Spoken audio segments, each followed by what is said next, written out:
anybody else that's not connected to this battle has a harder time rolling out an album because what rap fans have become, they've turned into these radicalized this or that people who are side pickers.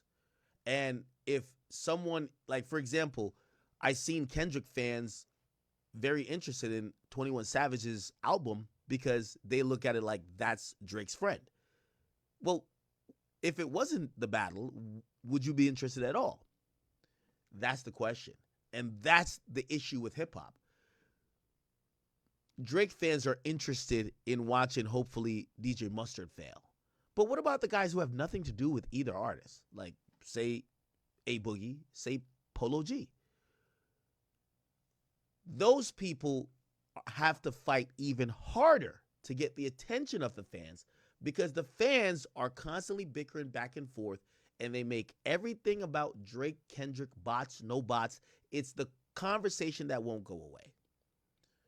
Now, I said that, and people were, they felt like I was trying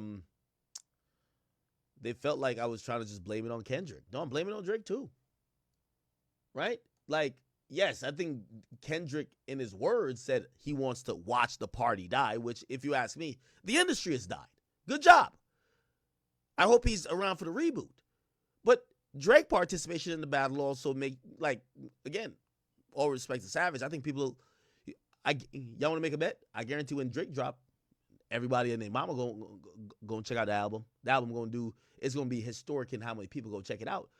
But it just goes to show that the conversation around hip-hop is now turned around two people, one that gives out music at a decent pace, Drake, but another guy who's not active in the culture. So the people who are active, who usually are the people who make this shit happen, and they give the moments in between the big artists, the Polo G's, the Roddy Riches, the I'm not saying these guys are hot right now either. The A Boogies, who else? Everybody else that's just not these guys, these two guys.